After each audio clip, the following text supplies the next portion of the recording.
different sound between me playing the bass part or the low part, and having a solo is difficult, obviously, but the environment doesn't change that drastically, where I don't get the feeling I'm completely naked on stage suddenly, and then there's no sound around me.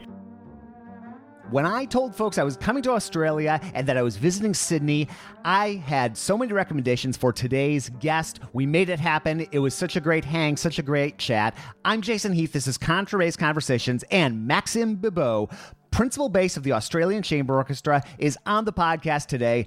This conversation was the morning after a great hang, seeing Max play in the ACO, getting a chance to try out his incredible Gasparo Da Salo bass. We talk about that. We talk about how he found himself, originally from Quebec, now performing for so many years in Australia, that journey, the audition that he almost missed, and so many great conversations. He is such an inspiring and fascinating artist, and I can't say enough good things about him. I really hope that you enjoy, and I know you'll enjoy today's conversation. A quick shout out to our sponsors also: Encoda Music, A440 Violin Shop, Colstein Music, Modacity, The Bass Violin Shop, Upton Bass, Steve Swan, and D'Addario Strings. Thank you for making this podcast happen. And without further ado, here is our conversation with Maxime Bibeau.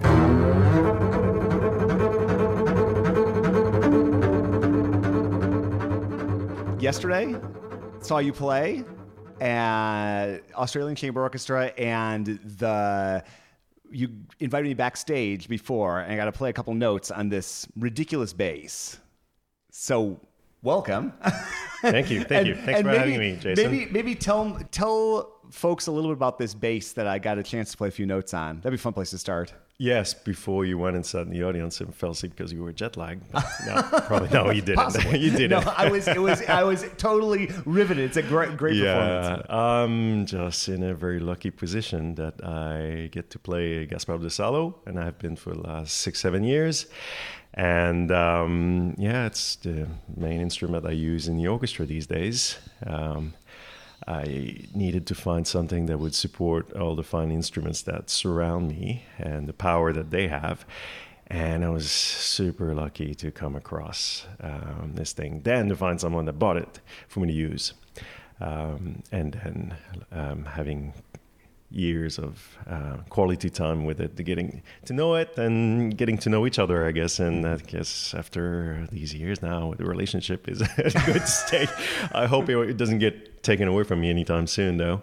Yeah. Well, it's kind of an epic bass. Like, everything about it is sort of larger than life. Yeah. And like the sound coming out of that, and you had olive strings on it, or at least have right now, right? And just like the complexity of tone, and you can get close to the bridge, and you're getting this like chocolatey, rich. It's like, you could get spoiled playing a bass like that. Yeah, it's pretty incredible. It was probably one of the first basses ever made, and we're close to anyway, in the 1580s, and it surely only had 3 strings on it. We don't think it was a violone because of the width and the way the corners are laid out, the C-bout, and it was probably just played next to the organ in the one position and played a few notes here and there, and then at some point, people added 4th string to it, and I added an extension, Mario Lamar did, and obviously modern fingerboard that goes high up. And it seems like after a few hours or a few weeks of playing it in those registers, the bass just keeps going better and taking those registers where it was never made to play that low or that high.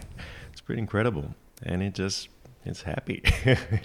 Yeah, it sounds great up close. I could hear it in the orchestra. It's like this beautiful bass sound. And just speaking of the orchestra, so I'm watching this concert last night, and it was larger forces than often, but all the string players, save cello and basses, are standing, and it's like this incredible group. Just talk about the orchestra itself. What's it like playing in that group, and maybe just tell folks a little bit about what a given year is like.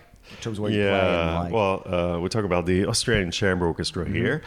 We have 17 members, 10 violins, 3 violas, and 3 cellos, and just 1 bass. So I spend most of the year all by myself, which is a wonderful thing, I guess, being the one bass player in the band. And that's how I like to see myself, though it was great to have colleagues joining me last night and beefing up our sound. And this is a different mentality, I guess, with the more people. But being the bass player of the band, then you really, I don't know, just crafting the low-end sound with the cellos and working on that balance continuously. Is it a cello priority? Or is it a bass priority? How do we get an organ sound out of our continuo group, or do we get? We can really pick the colors we like to have, and the use of vibrato, how we use it, and how we use it between us as well, and to create that. So I guess I'm still learning after 21 years how to achieve the best out of this. But I've got to say the tool I have does help supporting the group right now. It's definitely pretty wonderful. So I'm talking about being a one bass player in the band, like a big band, I'd say, or rock band. I mean, you can choose where you play in the beat. You play ahead, you play on, you sit a little back to create that space. But our music director does like that support coming from the bass, the harmonization as well. I play the loudest, and the violins will sit on that sound. Like that sound pyramid kind of thing. That's what we try to achieve anyway. So it's been a very interesting journey, and that's pretty much all I know. I'll go and guess with other orchestras, symphony orchestras and so forth, but it's not my main thing. I spend 90% of the year all by myself with a few cellos, and so I'm very happy for you to be here and talk bass. Yeah, well, I don't get to do that at work. No, it's such a special kind of thing. It's such a different thing from especially folks who play in a bass section, you know. And what a cool gig this seems like from the outside, just what you saw. The concert last night was at the Recital Hall here in Sydney, and then you play all over Australia, and do a couple series tours. So where all do you play in Australia? We also we play several concerts in Melbourne, quite a few in Adelaide, Perth, Queensland, and Brisbane, and then we do a couple of run-outs as well, part of our series from Sydney, so Newcastle and Wollongong, and then we will add to this special trips, say to Tasmania or North End or where we are, plus the international touring that comes with that. So I wanted to add about the orchestra as well for those who don't know the group. We are conductorless, so we're like a big string quartet. And actually, we do a lot of arrangements of string quartets. The music director is the concertmaster, and he's the boss. And we have obviously there's him and the group of principals, and then the colleagues there, tutti players. Well, here's something I was noticing last night. I'd love to, in terms of when you're playing without a conductor, I always think it's interesting who leads and how they lead. And I was watching the group, and I'm seeing different people lead at different times. And I'm watching you and seeing how orchestrated is all that. This person leads this section, then this person leads that section. Do you all talk about it? Is it intuitive? How does that all work? It does probably.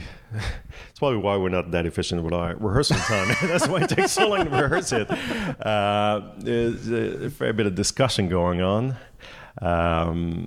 It's quite clearly to figure these things out, especially when we expand the group like this with a wind section, brass section, timpani. Then we need to create a line in comment there. And obviously, for especially classical works, we would work cello, bass, timpani, trumpets, if they are trombones, and that line of energy, say, or direction, which is that one side of the orchestra, all work together. And so you often one will follow on the other, and say I work very closely with our timpanist for having the same impetus, the same impact, working together like that. So I guess it's chamber music, but on a grander scale. Yeah. And there's a lot of discussion pre and post concert. It's great. It keeps everyone very involved and feeling they're contributing. And if you do feel if someone suddenly is not having a good day or not a good week, you feel it in the group because it's so close knit. Is it? It's got to be an adjustment doing what you do. Predominantly as the only bass player, and then you go and play as an extra or join as a guest artist bass section. Like how does it? Is it a weird adjustment to go and sit in a bass section after 20 plus years of doing what you do? How is that experience for you? Yeah.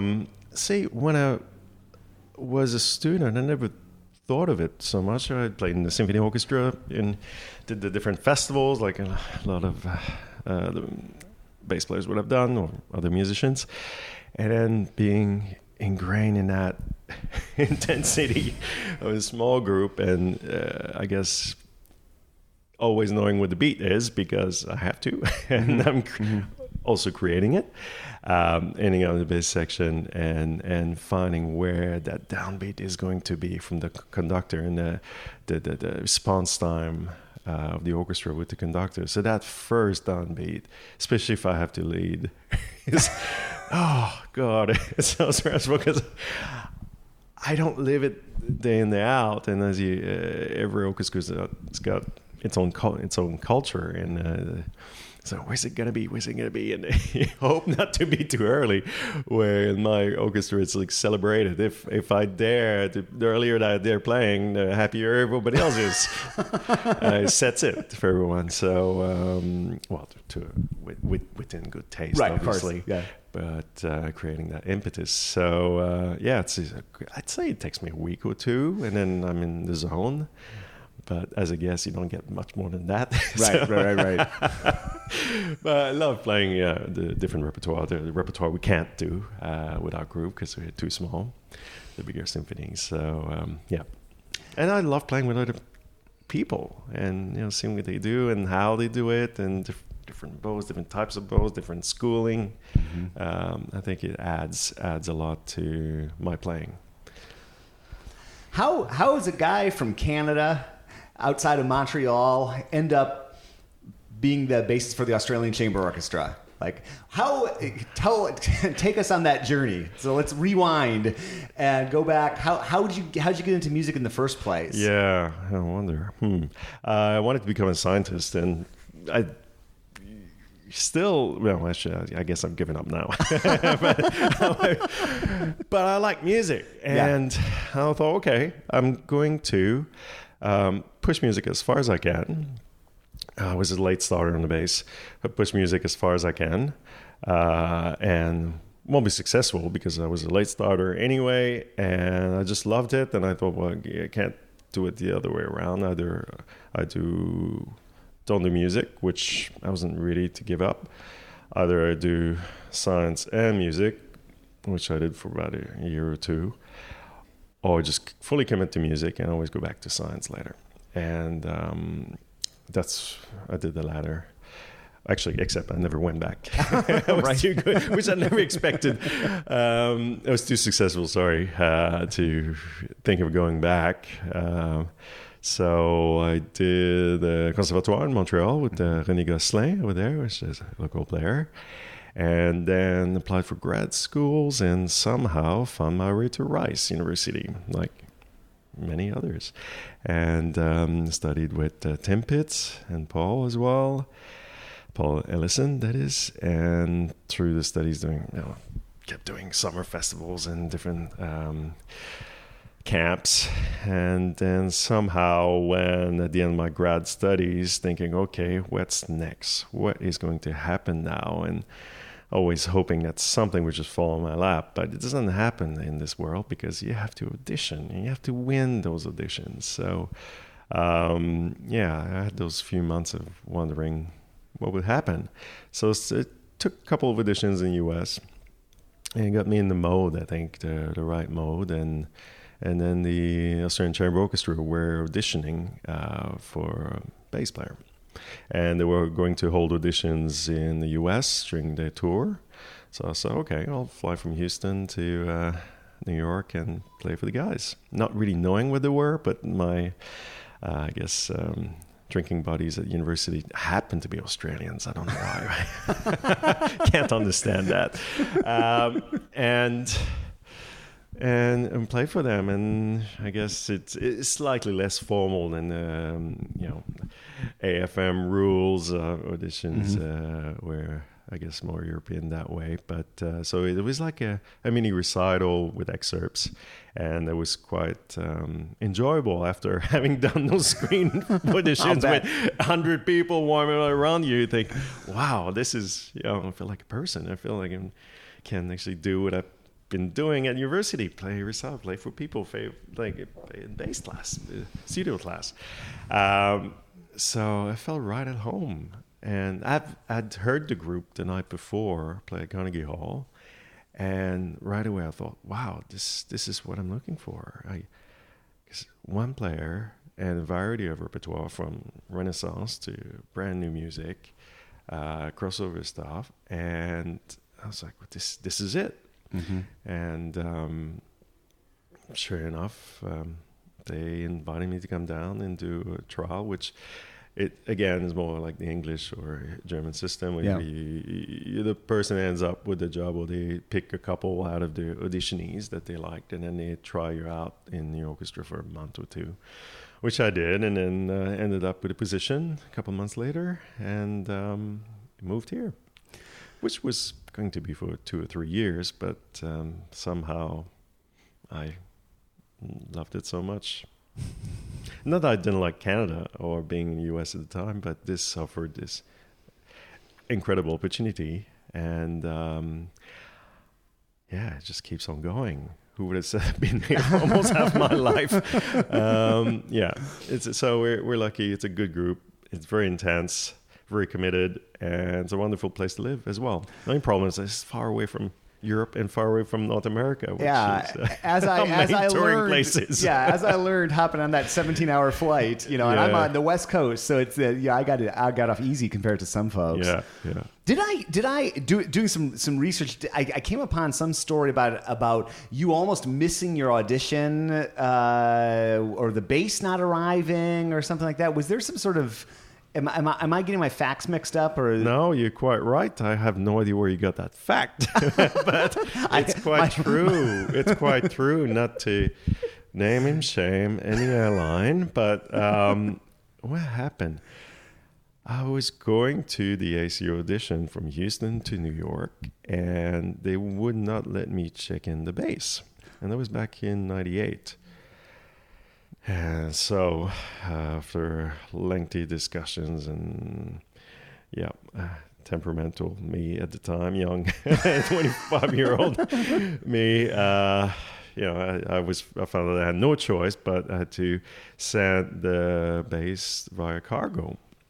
So it went cargo, and I went on the flight, and they said, the bass will be there. They were very helpful, actually.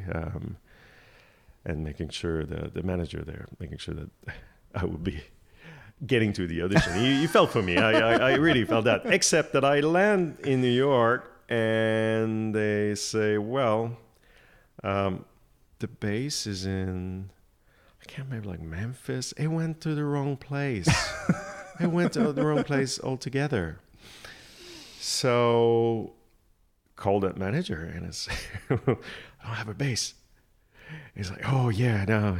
So he got onto it, somehow booked me into a hotel room, and so I waited, I don't know, late, most of the day, the night. I think it was quite late at night when I showed up, going to the freight station at 11 p.m. That was some years ago, so my memory's a bit blurry. And the bass was there. So picked it up, left the hard case there, put in the hire car, and got to my friend's place in New Jersey, and So I guess probably all that stress took away the stress of the actual audition, right? Because they were so worried about something else. Yeah, that's quite a story. But I'm very impressed with you, Jason, when you found that. It's interesting though, because some people that have ended up, the job they ended up getting, it was under some weird duress like that. Yeah. Like me, I've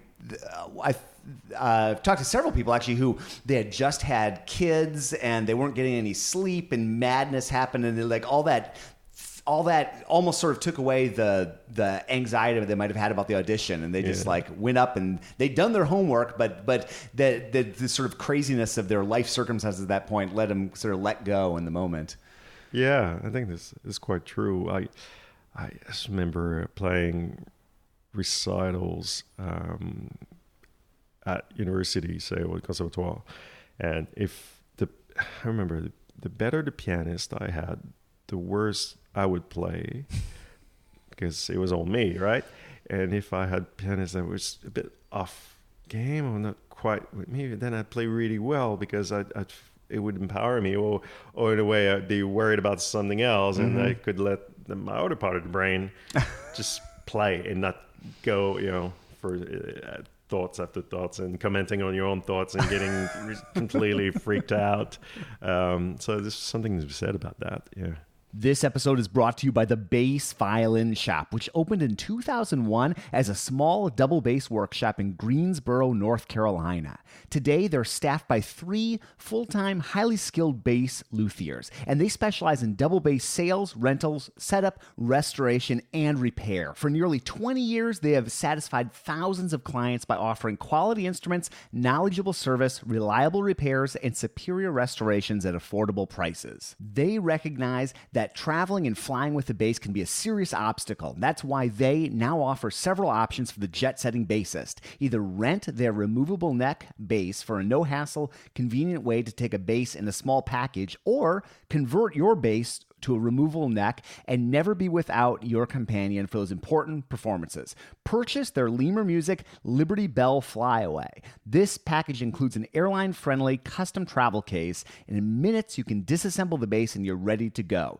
Contact them to chat about options and find the one that best fits you. For more information and current inventory, visit their website at bassviolinshop.com and be sure to follow them on Facebook and Instagram. Buying an instrument or bow is a major decision, especially the first time a student's looking for an instrument. Here's A440 Violin Shop's Michael Spadero on what he advises. We usually start with an approximate price range, and we'll show them anything within that price range, and then to give them a little bit of context, I'll often show them instruments that are more or less expensive than that. But I say to play as many instruments or bows as possible before you buy. Whether you're looking for a new instrument or a new bow or that next step in your journey, A440 Violin Shop has got you covered. Look for them online at a440violinshop.com. And thank you so much for sponsoring the podcast. Hey, Jason, this is Barry Green calling, the bass player from Cincinnati and then California, and now I'm back in Cincinnati, and we're having a lovely snowstorm right now on the 24th of March. Are you kidding me? Springtime. Anyway, I'm just checking in to talk about how cool not just Diodario strings are, but the entire organization. I mean, like Lyris and all of the bosses there, they are so supportive of the arts, of music, what they do for music, and music programs around the world with the foundation, and supporting the artists and the many clinics that I have done as well for them and through them and with their support. They are the most amazing human beings. So when I play my Diodario strings, I not only share music sounds, but I'm spreading the Diodario message of benevolence and good fortune and dedication to music. I've always enjoyed the Diodario strings because they're so universally cool. They work for orchestra playing, they work for solo playing, they have so many models that are possible, from a hybrid string for an orchestra player or a solo bass player. You get a little more edge with the hybrid. The mediums are great for most instruments, but I find that sometimes the instrument, not the strings, but the instrument needs a little help in the certain registers, and therefore it's like a prescription. It's kind of like a person. I mean, like if you're fat or if you're skinny, you're going to wear clothes that make you look better. And so if your bass has a nice high register and needs some help on the bottom, then you want something that helps enhance the bottom. So find the clothes. The cool thing about Diodario is that they have a lot of clothes in their closet. And so we're going to take all those Diodario strings out of the closet and fit it on our unique basses and get them all to look really, really cool. All right, Jason, I hope this is helpful, and I know Diodario is helpful to the world. Bye.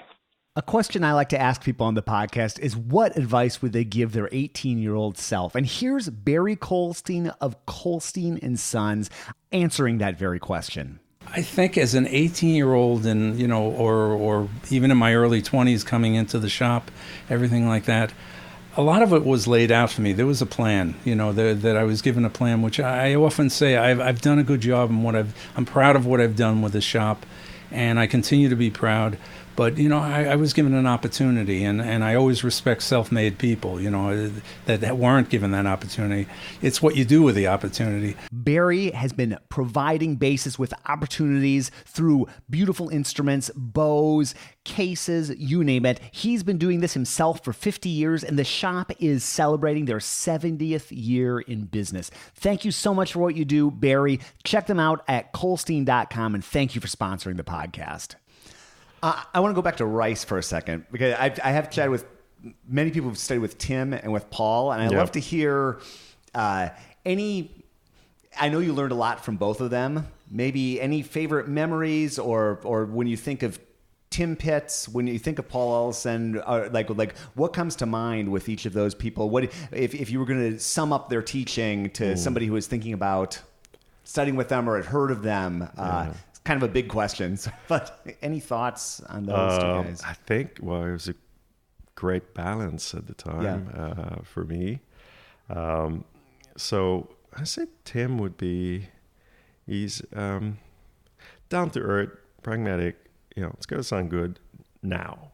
You're preparing, always in light of preparing for an audition, I guess, so. And work on an excerpt. It's not about next week or the week after or in a month. It's how to make it work now. And I really like that. Where with Paul, it was more these bigger ideas, bigger concepts. And if you follow them for long enough, then you might sound good in 10 years. No, Paul is wonderful, making things happen right away. But conceptually, big ideas, big concepts or sound production and so forth, where Tim had very clear concepts of being Boston trained and so forth. It was really great, but it was more in the immediate. So I thought it actually, with the two of them there, created this great thing for myself, what I needed anyway at the time, because I needed to not be ready for an audition in 3 years. I needed a job. I wanted to be in the real world sooner rather than later. Otherwise, I would have gone back and studied science, I guess. Right. And all that. I did work really hard because I felt I needed to catch up after starting at age 17 on the double bass. So I always felt I had a lot of catching up to do. And I guess I had a good physique to do many, many, many hours. I'm sure I wasted a lot of hours over practicing, but I was very committed. It had to happen. And I had there were other ideas things I wanted to do. But if I was going to do music, I was going to do it as well as I possibly could. So I jumped in both feet and just practice. And Rice as well, they get these great there's great facility there at Shepherd School of Music. So I always would find a room. I guess I got up early enough to get one anyway. And not too many distractions. You know, if I'd studied elsewhere in busier cities or don't have such a campus life, it would have been different because I'd be out and about, seeing concerts and so forth. But just living the life in that city. If I'd been in New York, oh my God, you know, it would have been hard for me to focus. Too many distractions. Where at Rice, it did create around the campus, especially created that life that gave me what wasn't there that long, under 2 years, but that focus that I needed, and having such great influences.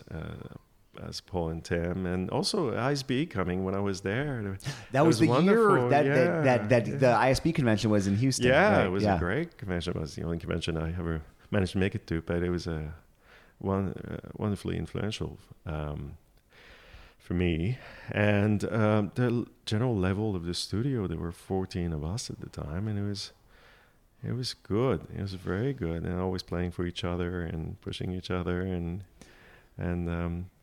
so I remember playing for Ali Yes and Far right before the AC audition, and it's like, oh man, so unlucky, you got to play a big Hinester solo. Oh no, what are they thinking down in Australia making you play that? But at the time, it suited me well, so here we go. I get that job, and I had to play the Hinester like some 20 times. Really? Wow. And recently on that big bass, which is, good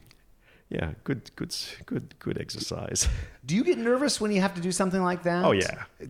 Has it gotten better, or how do you manage that? It got better, got worse, got better, got worse, got better. Yeah, it goes in phases, but I guess the more you do that sort of stuff, man.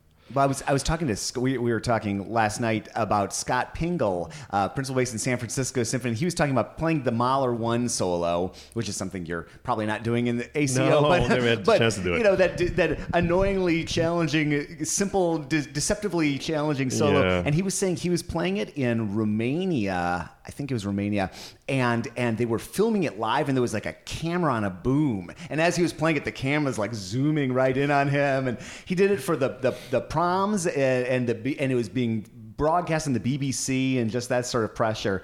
And I think that's a uniquely like that bass solo. It's one thing if we're doing a solo recital or something, it's our moment. It's another thing if it's in the orchestra, right? And we don't have maybe that many solos, and you just feel the audience's gaze shift to you. And I think a lot of people really feel the heart getting going. Yeah, for sure. Yeah. And there's, if you play recital, and I'm not saying it's easy, but it's your moment. You own the space where I guess in sound as well, where the Mahler one I would imagine loud moving ends. You haven't heard yourself play in quite a while, and then you don't even know if you're in tune. Boom. And then the timpani starts like, oh, is he sharp or flat, or where is he going? And then you have to start. Okay, oh man, I've sat next to people that had to play it.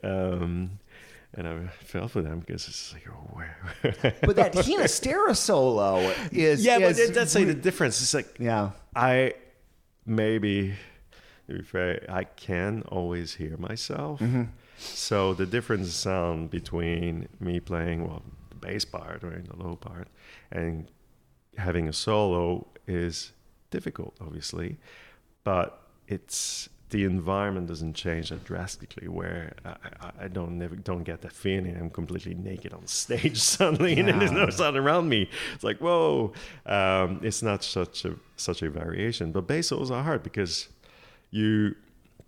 most orchestral instruments, they are made to play down low, and even with the great setups we have now with the advancement of technology and knowledge, and people like Mario Lamar and other ones around who do amazing setups, it makes the instrument very playable anywhere on it. It's still a challenge, Do you have changed bows or to use one with less rosin, just to get in that mode or having that control? I always try something different to make it a little easier. But they're nerve-wracking. Obviously. Well, I've talked to a few people who've started to actually, and I know this is impractical for most, but actually bring two separate basses to auditions, to play Bach on one and then to play, and I mean, I realize the impracticality of this, but it's interesting if you think about it, because how different it is to do something like a solo Bach suite and then play something like Ein Heldenleben, or, you know, it's and I know you inhabit all sorts of different musical worlds in the chamber orchestra. You know, like it's we're asking a lot of this instrument to be able to do all these different styles, even within one concert. Yeah, for sure. Yeah, I did think about using a smaller instrument for that. That's their solo, but I didn't want to change. It was too much difference, and I didn't want to play the small bass for the rest of the program. Yeah. It would have been let down. And the Da Salo needs to be featured, needs to be out there, and it's got a great sound at the top if you can reach it. No, it is playable. It's a wonderful instrument. Well, speaking of featuring that instrument, so Missy's Concerto, which of course it's on my phone here, but I'm blanking on the name. Tell me. Oh, Missy Mazzoli. Yeah, wrote, and the name of the piece is Dark with Excessive Bright. Okay, right. Which is a cool piece, kind of like, is it broken into movements or is it just kind of a through compose? It's got different sections. Exactly. And just talk about it, fascinating piece. Can you just talk about how that came to be commissioned and learning it and working on it, and now it's spread and other people are playing it? Just talk about how that project came to be. Yeah, well, that was pretty exciting, I'm going to say. I guess it started with talking with our music director and music administration here at the ACO, commissioning a piece for my 20th year in the orchestra and making it a feature, and also expanding our repertoire. I mean, ultimately, that's what I was trying to do, especially repertoire with string orchestra, because that's what I need, that's what we do, and I think it's a great combo. And there are a few arrangements of pieces out there, but I'm quite a believer that it needs our repertoire. We need more of it and better repertoire, and repertoire with string orchestra, bass and string orchestra. And so over months, it was people throwing names at me and doing research and looking around, and as I was just on the web looking, I came across Missy's music. I thought, wow, that's quite interesting. And I dug a little deeper, and then suggested this to the orchestra. And so we got in touch with her publisher, and wasn't sure for a little while she was too busy or not. And I met up with her, created that connection. And she said yes. Publisher said yes, and she said yes. And so I got a brand new piece for me, the bass, and the orchestra. And it was co-commissioned with the Aurora Ensemble in the UK. So we did the premiere and so forth. And several months later, they played it. Ben, the bass player, did 2 performances of it. And now I guess it's out in the open. And every time I look, it seems to be no other orchestra that's picked it up. So we're probably close to 10 orchestras that have done it. So it's not your typical concerto, I'd say. It's not. It's probably why I picked her. She writes in a very vocal way. She writes for the voice a lot. Written a couple of operas already, on a third one, I believe, and there was something really attractive about the beauty of what she creates and lyricism of it. And the way she treats the harmonies, which one would say would be quite standard, but there's a real Missy touch to everything she does. You know it's Missy. There's something about it. And I thought, well, our instrument needs beauty for sure, and it's capable of it. We just need the repertoire to put it out there. And aside from bel canto music, So yeah, over months I get some etchings, and I went and visited her. It was a good excuse to go and spend some time in Brooklyn. Twisted her arm. I was like, I'm coming. And it's funny because I was driving down from Montreal, and I didn't have a bass. I was seeing family back there, and stopped at Sue Lipkin's place, picked up a bass, tried out bows and so forth. But at the same time, talked about a project of her making a bow for me, and then borrowed her bass and went to Missy's and tried some stuff out, shared some ideas, and talk more about the instruments as well. She wanted the context for what she was writing, to just find something, a leitmotif. So over months, and then I got the first draft and so forth. So that summer in Australia, December, January, 97 and 2017, 18, that we were spent practicing, getting that up and running, because the premiere was in February. And so Missy came over and we kept workshopping it and pushing it and saying, it was a great process. I've got to say, it was wonderful to have the time with the composer and with the orchestra as well to make it evolve. And we had several performances of it, so it really became something over time. And I hope, it's amazing. A lot of people are playing it, and it sounds like we'll be playing it as well in the future. So it did what I thought it did. I just hope I get to play it again someday. Yeah, right. Yeah. But it's not dead. It is nothing sad in commissioning a piece and finding all the support to commission and getting a right composer. And she was very cool, very up and coming, and now she's doing great. a lot. She's doing great for herself, which I'm so proud of her. But she took the time to writing a bass piece, which, wow, thank you, Missy. And a beautiful one as well. So we'll see what the next thing is. But to all the people that will be playing this piece, have been playing this piece, or are thinking of, let's get together and commission more great works for the bass. We need that, and all get together and get some more high profile composers. Yeah. Super talented as well, up and coming composers to do more for what our instrument can do in this day and age. And it can do a lot, and it's tough to find the right person, and it's the right time for them, and you can make it work financially, and if you're collaborating with other groups, make that work. It's a lot of moving parts, but then the result is something like this. And obviously, people are playing it. It's cool. It's what you want to have. You don't want a one and done. How cool! I mean, how great to be part of something like that that's got some inertia now. Oh yeah, it is wonderful, absolutely amazing. Well, you never know how the relationship is going to evolve with the composer, the understanding of the instrument. There's so many factors, and this one somehow had it went tick tick tick tick tick tick tick, and it just everything flew so well. I've had people reach out. This might be kind of an interesting thing. You've probably thought about this. I've had people reach out who are composers and just ask a lot of questions about the bass. Like, what are some things? And you've working with Missy, and I mean, you've premiering pieces in the chamber orchestra anyway. Like, what are some things that you wish composers knew about the bass, or what it could do that they don't realize, or what it is hard that they write for? Like, what if you're going to sit down and just give composers like a few tips for writing well for the bass? Do you have anything that comes to mind? Not specifically.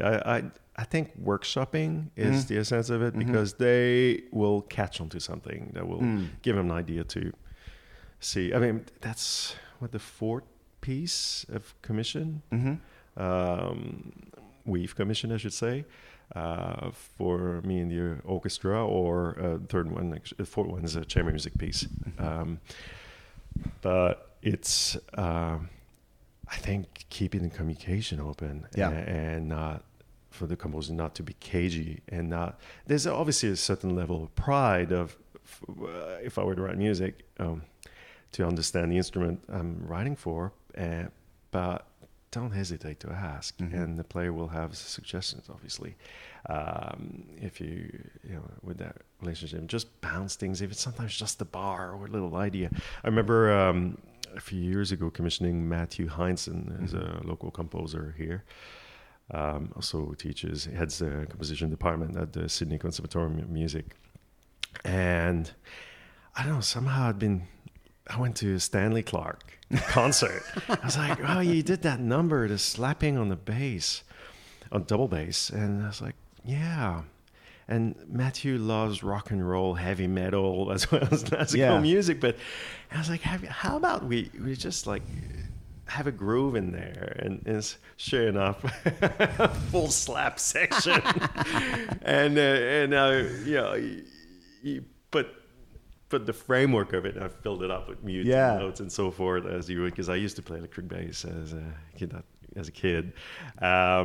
And yeah, I think the result was quite cool. My God, it's hard on the thumb slapping a large orchestral bass. And it took me a while to get this set up right. And then you have to grab the bow. And it's like whenever you play the Proto Sonata in 1963, you have to, well, I have anyway, to build myself up to be able to play the PIDS movement, because we don't play PIDS that fast, really.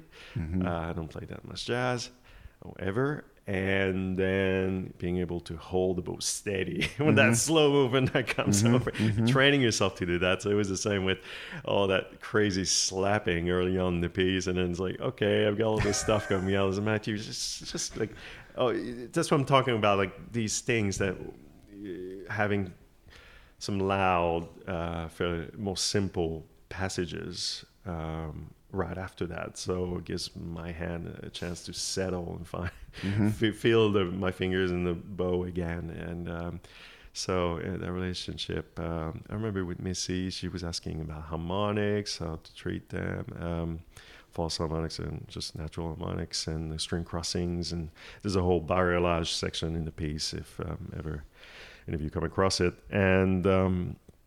And it was just a matter of a few seconds, and then I get the part. It's like, whoa, she's made a whole story out of this. And so I thought that was highly interesting. How to treat the extension, what to do with it, the scototuro tuning. I'd been experimenting with a high C string as well, which another piece that I commissioned had that, because this thing of being from the orchestra, and you feel you're high up, like the fingerboard blasting, playing as loud as you can, and you hear the tape. It's like, oh, it doesn't sound that high and it doesn't sound that loud. Are you ever curious just what kind of production capacity a company like Upton Bass has? Here's Gary and Eric from Upton Bass on how many basses they're turning out every year. How many instruments to date in America, Togwonk, Business Park, Mystic here, entirely in the U.S., do we approximately? Just completely ourselves? Yes. I think probably up over 1,600 now. Yeah. Okay, coming up around 1,700. Okay. Yeah. The evolution of the product line over these almost 1,700 basses at this point is so cool. From the Gary Carr model to the Bohemian and Bostonian and all the other things that they do at Upton. I just really enjoy their instruments, and I have for years and years. Thank you so much for sponsoring the podcast, Upton, and check them out online at uptonbass.com. This episode is brought to you by Steve Swan String Bass. And Steve has been researching top regraduation for many years. Here's Steve on the topic. I found some old diagrammed bass tops in an old violin making book that had violins, violas, cellos, and only 4 basses from kind of the classic period, the early 1800s. And I took a pattern of kind of a topographical map of thicker in the center under the bridge, and then the thinnest is right near the edges, just before it flares out and gets strong again. And I put in some measurements that I thought would work, and we use that as a general pattern for top regraduation, and it really works. You would be amazed how well this technique works. I've been impressed time and time again at how immediately a bass speaks after coming from Steve's shop, and how resonant and beautiful and open the sound is. Learn more at steveswanstringbass.com, and thanks for sponsoring the podcast, Steve. This episode is brought to you by Encoda. By the way, that's spelled Nkoda. This app is like Netflix or Spotify for sheet music, and they are working with over 100 of the major publishers like Boozy & Hawkes, Writer, and more to provide sheet music on your device. I have an iPad Pro, but this also works on Android, and I have so many pieces from Encoda loaded up on it. I have all the Beethoven symphonies and their scores. I'm circling things. I'm flipping between the score and the part to show students. I totally love this app, and people like Sir Simon Rattle are singing its praises. It really is the next thing for musicians. It's a subscription service, and you can download Encoda from your app store today for a free trial. That's Nkoda. And thanks for sponsoring the podcast. There are so many things to think about when you're practicing. Where do you even begin? Here is Modacity founder and CEO Mark Gelfo on what to prioritize in your practicing. First things first, you got to measure time. Time is of the essence. You want to get the highest return on your time investment. And the way to do that is through listening to yourself and self-recording. Almost everybody who reads the blogs of Rob Knopper, Noah Kageyama, everybody knows self-recording is absolutely essential. So we put it front and center along with time. Recording yourself, measuring the time you've spent on particular sections, and so many other things are available in Modacity. I love this app so much. You can learn more at modacity.co. And if you visit our website, we've got a special offer for lifetime access to the app. Check it out. You'll love it. And thank you so much for sponsoring the podcast, Modacity. When I commissioned this jazz pianist who also writes contemporary classical music, Joe Kendamo, who's in Melbourne, I said, Joe, I really need the high C. I really need the high C. I've worked out a setup. I can put 5 strings with an extension, or skip 1 string, just have the C extension string, and then go D, G, C. Which I did in the end, and it was quite revealing, because suddenly I was just a 4th higher or a 3rd higher than solo tuning, but I didn't have to fight so much. I had and the strings a bit more supple. I felt like it would be more expressive. The problem is that you need to dedicate an instrument to that sort of stuff, and if you're on tour playing with my orchestra, when I play, whoever plays the concerto plays the rest of the program. Mm-hmm. It's not like you just play that and you take the week off. Right. And I have the week off before. You play the rest of the program. I was noticing that last night. Too. Yeah. Where that's principal cool. cellist was playing the Brahms double, and then when it sat back in the orchestra for the rest of the program, is very much in a Baroque essence, where everyone have their bit, but you still, jazz, I guess everyone, in a jazz group, you'd have your solo, but you still... So that's another challenge in itself. And if I have stuff on solo strings, obviously you have to swap bass, and it becomes quite crazy. Going between. Does it mess with your brain to put that C string on, or do you adjust quickly? Yeah, it's fun for me. Some people would, I guess I've done enough Scordatura or Viennese tuning and the Barrio Sequenza and with Missy Space with the tuning DADA. I guess you're used to it. I just don't read the music now. In some ways, when this stuff's so hard, you practice it so much that you easily memorize. I find it fairly... Memorizing is not my issue. So I don't... For some people, it throws them off to see... say, sing an A, but it's actually where the middle G is, and on the G strings, it throws them off. But no, it doesn't worry me, I guess. Time spent learning it and rehashing it and questioning everything when you get a commission and trying to get to the bottom of it all. No. How...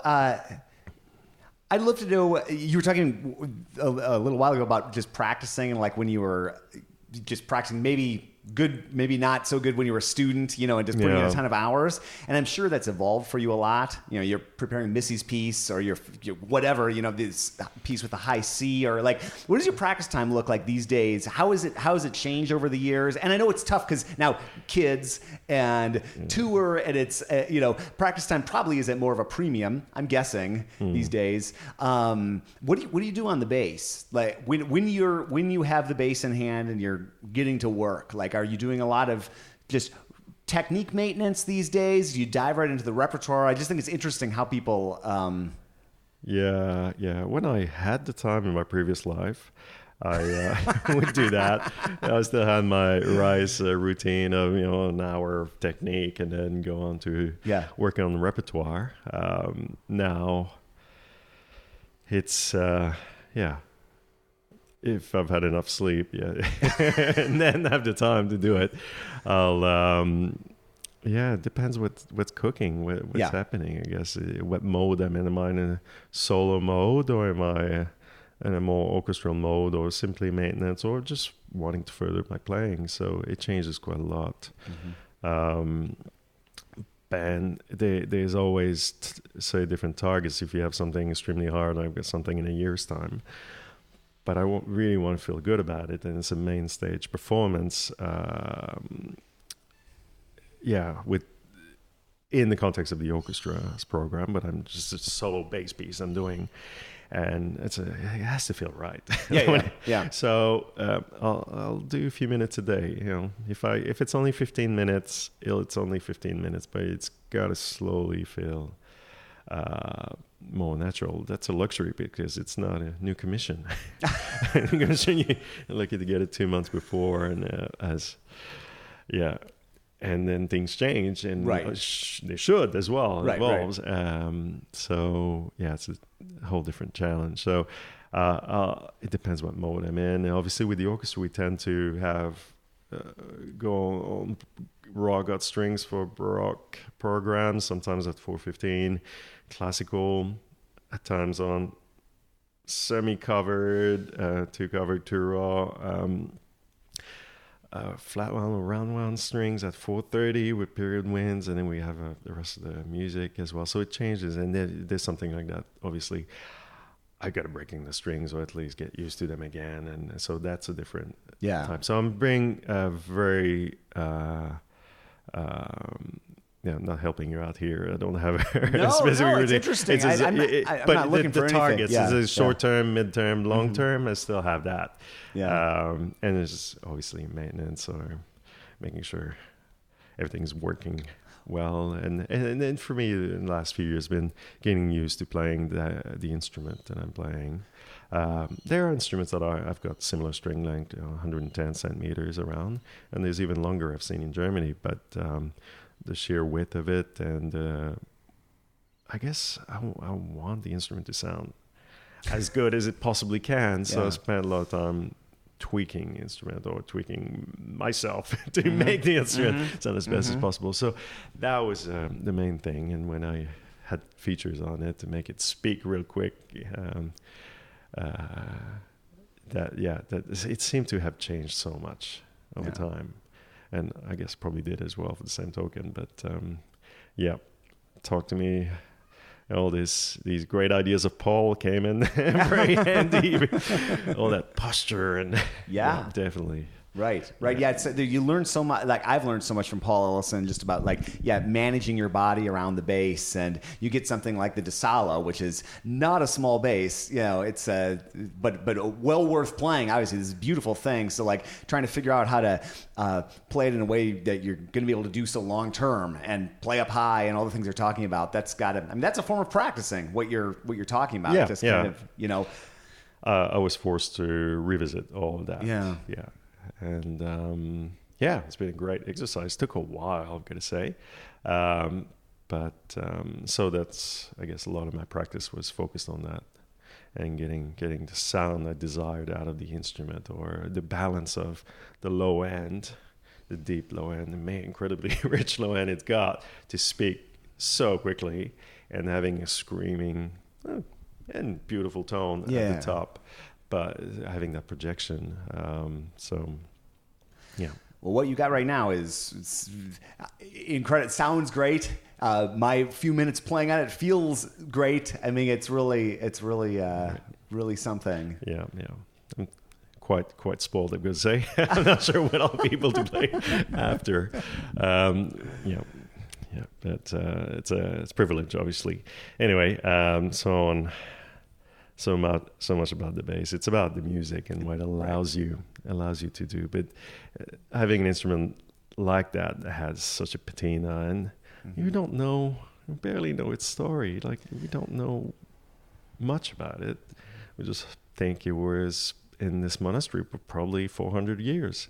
There's no reason to believe it wasn't there the whole time, and would be played by the young monks, especially on weekends, I hear, and even one used to take lessons outside by a professional player to get himself better. Yeah, and then till it was purchased by someone from Germany, Gunther Klaus, and and made it his own. That took him a few years as well to have it restored and authenticated and so forth. And and then I was lucky that someone heard that someone had a bass for sale. And I happened to be on tour in Europe just that week. So a few days later, we all met.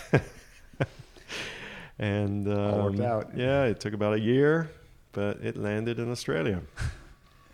Crazy. Well,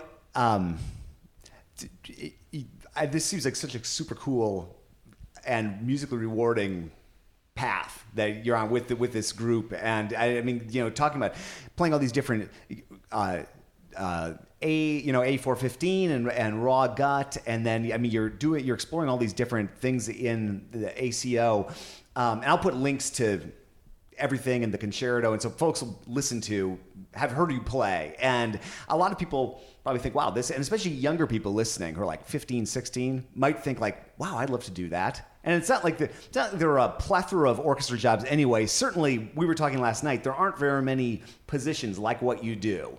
But let's say someone wants to kind of explore the chamber orchestra world or something kind of vaguely like what you're doing in the music world. If you're going to talk to someone who is 15, 16, and this might be an impossible question, but like, what would you tell someone that age, even like, what should they listen to? What should they check out? What should they start thinking about when they're practicing? Like, everything, maybe you wouldn't tell your 15-year-old self anything because you've arrived at what seems like a really fascinating place. But if you could go back in time and talk to a younger self or someone who's 15 right now and is interested in what you're doing, what might you tell them? It is quite impossible because I know. Sorry, there are so few opportunities like this. I guess I'm in a lucky position where I get to play that spread of repertoire, and within the one group where I have, say, friends in Europe which would play that repertoire across 3 or 4 different orchestras, and they all freelance, and I could piece it together where it's an actual job, which is one of the few chamber orchestras in the world that are salaried. So it's a whole different game. So what could I tell the youngster? But even if they couldn't get that just working like you do in general, like I think it's the open-mindedness, probably. I did the Canadian camps and the Mentorship and offered, and then did the County of the West and a few other things around. But see, for me, that wasn't enough because I needed to know, not that it wasn't that good.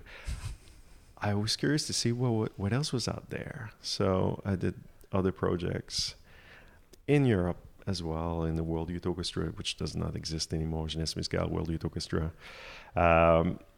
tours, and I got to meet people from all walks of life and all matter of techniques and approach to the bass, and different tutors as well. We spent a session in Berlin. We were even in the Philippines for a while, but it just opened up my mind, and when our music director Richard Tarnetti showed his desire for us to go on gut strings for certain programs, and the orchestra was like, "Oh, no, don't think it's a good idea." And I tried them on my bass, and it's like, God, it sounded awful. And persevered, and spoke to people. I guess there's more knowledge out there these days, but in finding the right string, the right gauge, the right setup, and I was just knowing what to look for as well, because you don't know how those strings are supposed to behave, and you had different answers if you asked different people. But finding your sound through that. So it's had that open-mindedness, finding the right bows that would go for that, right?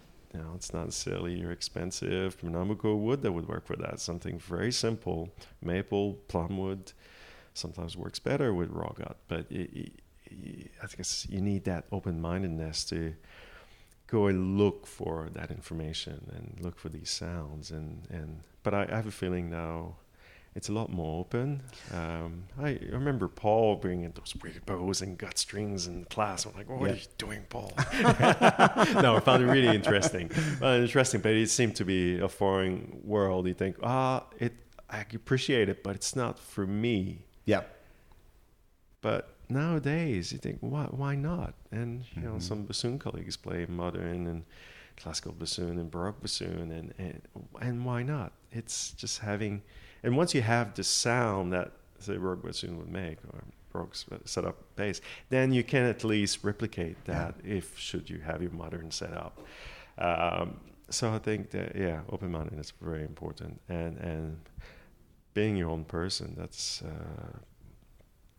I guess the thing layering chamber orchestra, being your own person on the bass, but you constantly play with the cellos, but having that assertiveness and seeing yourself as a real part of that extended quartet that ends up being as close. I mean, as close as I'll ever get to playing string quartets. And we do play a lot of string quartets, but having that experience, that intensity.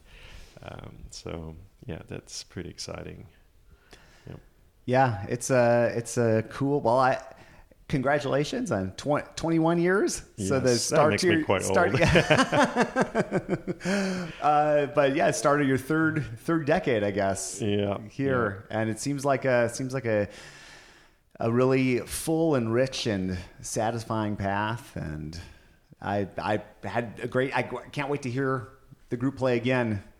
Great, but here thanks in Australia, for coming to the concert. Or, California or wherever. We'll be there, no doubt. Yeah, and folks should check you out on the road if they can when you're on tour. And please do, and come say hi. Yeah.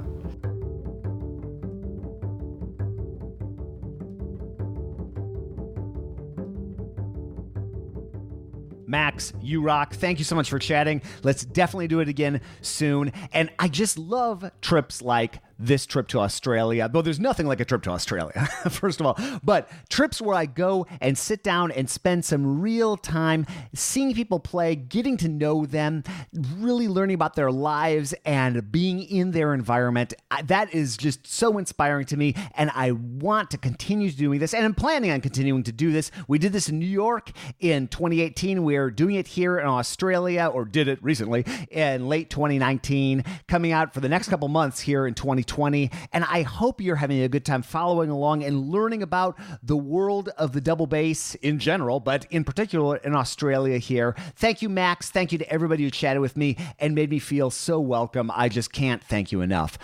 If you want to reach out to me and let me know what you think about today's chat with Max or any of the other hundreds and hundreds and hundreds of interviews or other special things we've done on the podcast, feedback@contrabassconversations.com will put you in touch with me, and I would love to hear from you what you're up to, what bass are you playing, where do you live, any of that sort of stuff. Who would you like to hear on the podcast? That would be awesome. Contrabass Conversations is produced by Michael Cooper, Steve Hinchy, Trevor Jones, and Mitch Mooring. Mitch makes award-winning basses and just made a new one in the Dallas area. Learn more at mitchmooring.com. And thank you to Krista Copper for cataloging and archiving all these myriad topics that we cover here on the podcast, from the Gasparo Da Salo, like we chatted about today with Max, to so many other things. So thank you, Krista. Thank you to everybody. Thank you for listening. I'm your host, Jason Heath, and we will see you again soon for more life at the low end of the spectrum.